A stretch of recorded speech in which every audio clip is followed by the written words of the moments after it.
Hello and welcome to another exciting episode of the weekly Shonen Jump Breakdown for the week of August 27th, 2018. My name is Trey, this is Full Spectrum. We're in the Ozim Steps, and let's get started. We start this week off with We Never Learned 76, The Flow of X Never Ends. This is a big chapter because it's also the announcement of the anime. Granted, we knew the anime was coming like 4 or 5 weeks ago because it had been leaked that it was happening, but still, very exciting news. Definitely going to watch that. Let me know in the comments if you want me to review the episodes as we compare them to the manga and see how things go. But I'm definitely going to watch that because you guys know I love We Never Learn. This is a pretty good, I say pretty good, this is a really solid chapter. As soon as I saw the title, The Flow of X Never Ends, my brain went, well, that's time. And then my brain went, oh, this is going to be a chapter. What we got in this chapter was some of the most serious plot progression that we've gotten in all of We Never Learned. In the form of Takamoto's gonna have to transfer. That's just the way it is. Because she wants to pursue swimming. And I love that that is 100% her. Like, it's not, the cliched, well, my dad's moving, so I have to leave. It's straight up, no, she wants to be the best swimmer she can be. This is her opportunity, and she wants to take it. And I also love that she realizes immediately that this means that she is going to have to separate from Yuiga to do this.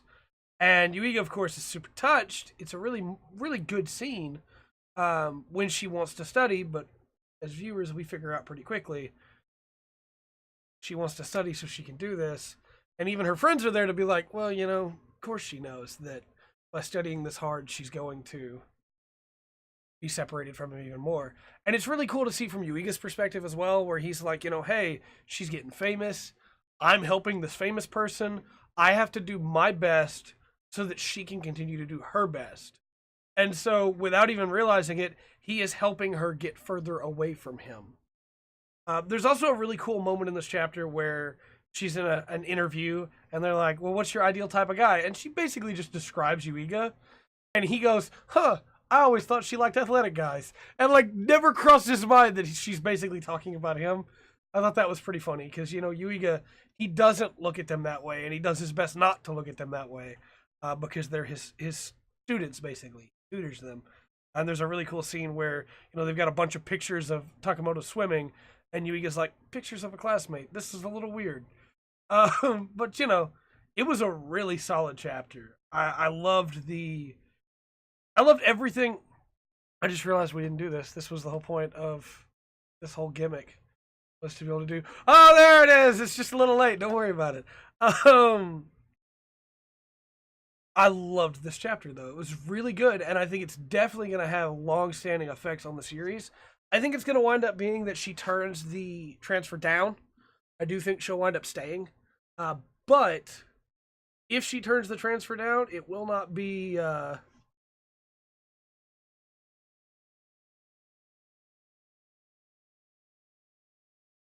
if she turns the transfer down, it's going to definitely be a series to get there. It's going to be a couple chapters of trying to build up to that moment of her deciding that no, she does love swimming, but she wants to stay here and study with you.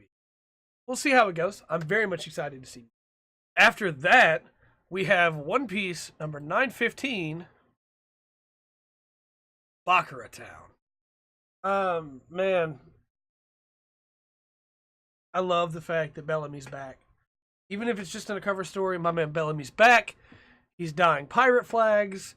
He's no longer doing terrible work for Doflamingo. He's no longer, hurting people. He's just doing his work. I'm trying to the green screen to not be broken. This was a really solid chapter, though. Even without the Bellamy stuff, this was a really solid chapter. I loved the reveal at the end with Okiku and how she not only is a samurai, like she said, but is crazy good and cuts off Urashima's top knot. I loved that Zoro and Luffy were both super impressed because normally, let's be straight here. Normally, when they get people that they're helping, those people are completely worthless. I think the last actual super helpful, if we don't count Ivankov, because Ivankov obviously we knew going in Ivankov was going to be super helpful. The last one was probably Wiper. because even when we first like got Chopper and helped him out, Chopper was good, but he wasn't like, he had some crazy cool powers, and Luffy loved that. I guess my point is, other than Straw Hats, it's been like Wiper, since somebody that they've been helping has done something really cool. And so it was really cool to see Okiku. And of course, immediately Okiku for Straw Hat started up on the forums as people were just like, she's amazing. She's another samurai. We can have another samurai to help Zoro. She's amazing. So yeah, I thought it was really fun. I really enjoyed all the stuff with Okiku. Not just that last moment, but also the moment earlier on where she's like, Luffy-Taro, you can't talk like this. They'll know what we're here for, and that can't happen. And Luffy's just like, why? And then just hockeys all of them and knocks them out. It's like, yes, Luffy. Yes, Luffy. So yeah, this was a really solid chapter. I liked it a lot. We also got to meet Hold'em in this chapter. And he has a lion in his stomach that has arms of its own and shares his body. That's a little weird. I like him though. He's a fun character. He also let slip probably the most important thing of this chapter, which is that he wants Tama because she has an actual devil fruit, which means devil fruit powers that aren't the artificial ones are very rare here in Wano. So that's exciting. But we'll see, of course, how all that turns out. But yeah, I really loved this chapter. I thought everything to do with Okiku and with Luffy and even Zoro at one point being like, this sumo wrestler grabs Okiku and runs off with her. And Luffy's like, Zoro, why'd you let him do that? And Zoro's like, well, didn't feel right to cut down a man who's basically naked. Like, yep, that's Zoro. A really solid chapter. Definitely looking forward to the next one. After that, we had the Promised Neverland 100 Arrival. So, this chapter, Phil's dead. Phil's definitely dead. There's no way Phil makes it out of talking to Andrew. Phil's dead. And it's a shame, because the first half of this chapter really makes you feel for Phil. The fact that, he's alone, and everybody else doesn't know, and he's having to watch people leave, and he knows what's happening to them, but he can't say anything, because if he does, then he can't protect the smaller kids that Emma asked him to protect, and he just wants Emma there. And then Andrew shows up, and Andrew walks straight up to him and says, "What's your name?" And the look of horror in Phil's eyes sold me on the moment immediately in that Phil is dead. Phil is absolutely dead. I'm sorry, Phil. You were a brave character. You were a good character. I really liked you, buddy, but you're dead. I'm sorry. And that panel is haunting. That panel is amazing. It's so well done. But yeah, Phil's dead, unfortunately. It's a shame because he was a good character. But they're cracking down on the farms, It's the way it is. Other than that, though, there was some other cool stuff that happened in this chapter. Because, again, it would have been a really good chapter for that moment, although that's a really powerful moment. Not even to mention the earlier moments where Phil had to act like nothing was wrong and eat his food like everything was fine, so that they wouldn't know that he knew what was going on, and act like he was just crying along with the other kids that someone had been adopted when actually they were going to go be fed to the demons, But second half of this chapter was also pretty cool, as like Violet and Zach couldn't believe that the 4 Grace Field kids had memorized the map, and were like super impressed by that. But then when they had to fight some demons, Don and Gilda are basically worthless. And when Zach and Violet are just as effective as Emma, they're, Don and Gilda are super impressed. I thought that was really cool to have the play of they're figuring each other out, they're getting to know each other, and it's leading into some fun moments, So it was really good. We get a time skip at the end of the chapter, which again is why I believe that, unfortunately, Phil is dead. Because we won't get to see him again ever.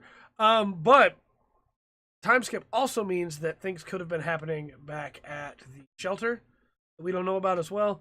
But the chapter ends with them reaching Kuvitidala. And I will not tell you how many times I practiced that before I turned the camera on. And at Kuvitidala is Stonehenge, but like 2 layers of Stonehenge, and they're like all over the place. It looks pretty cool, and I'm pretty excited to see what will come of that. But we'll see. Next up, we had Food Wars 276. A sudden love rivalry. So, here's the thing. I stated last week that if Arina starts showing that she might have feelings for Suzuki, then I'm done. In this chapter, we find out that Arina has a weakness to guys like Suzuki. But we do not see her personally attracted to him. Blushing a lot. But, to be fair, he's being very forward, and it's a little off-putting. And it's kind of obvious that she finds it a little off-putting. So I'm willing to dismiss that fact. Because he's just going, man, he's going all in, 100%. Flowers every day, tea every day, confessing his love every day. Like, it's a problem. Dude needs to learn how to calm down. He's got no chill, and that's not going to work. He thinks it's going to work, and the rest of the school thinks it's going to work, but it's not going to work. Because I saw, and I know the rest of you viewers saw, that read the chapter, when Soma shows up, and he tries to challenge Suzuki again, and Suzuki's like, not now, we're having tea, Soma.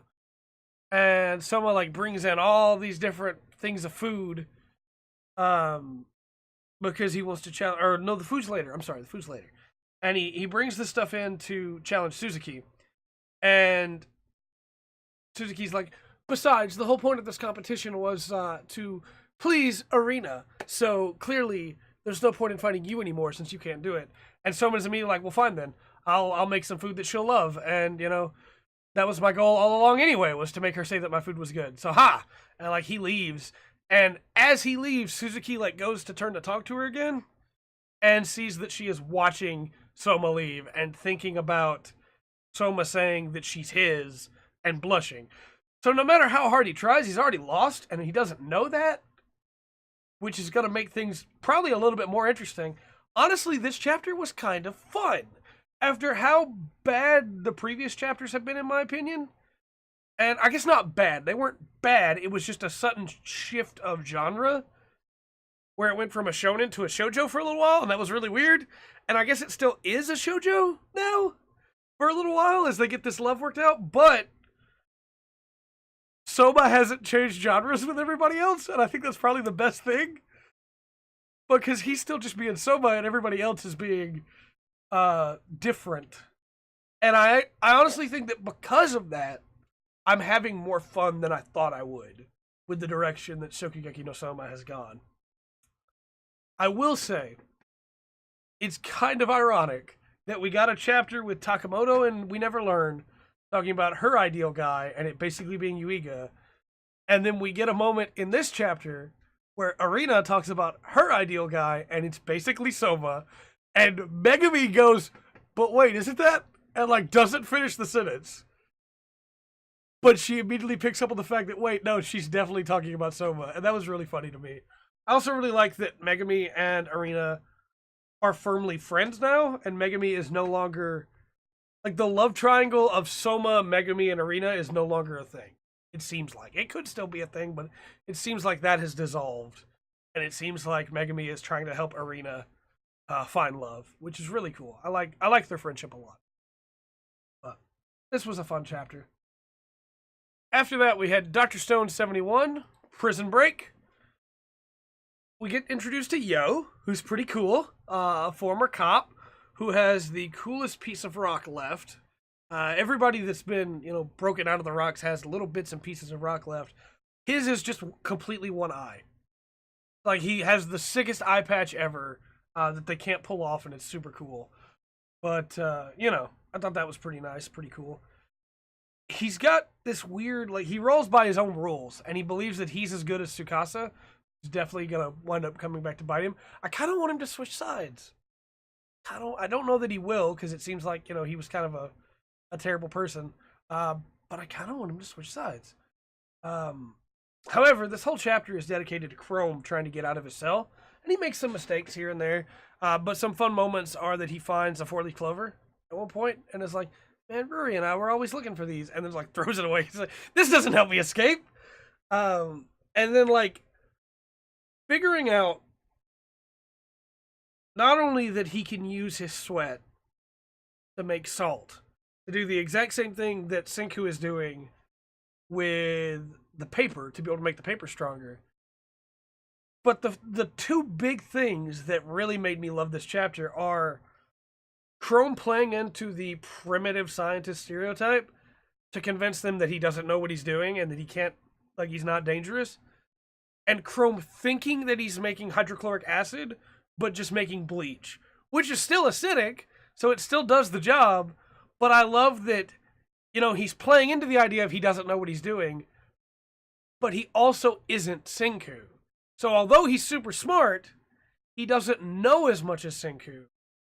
So yes, it worked out, but it could have easily not worked out as well. And I loved that, like, he honestly still doesn't know that he made a mistake. I think that's really cool. I love when we can recognize something that even the character doesn't know, and it makes us like the character more. So I thought that was really cool. I really like this chapter. It's right here on the screen. I really liked this chapter in Dr. Stone. It was really good. We never learned on the mind because of the anime. After that, we had Black Clover. Turned it on too early, but it's Black Clover 170. The Fallen make their move. Hey, do you guys remember this guy? Gildair? Yeah, he's still alive. I forgot he existed. And, do you remember where everybody is right now? Because you got Gildair and you got Repche. And they're both in the prisons at the capital. Well, the capital's currently under attack by elves. The perfect time for a prison break. I can't believe I didn't see this coming. It's so perfect.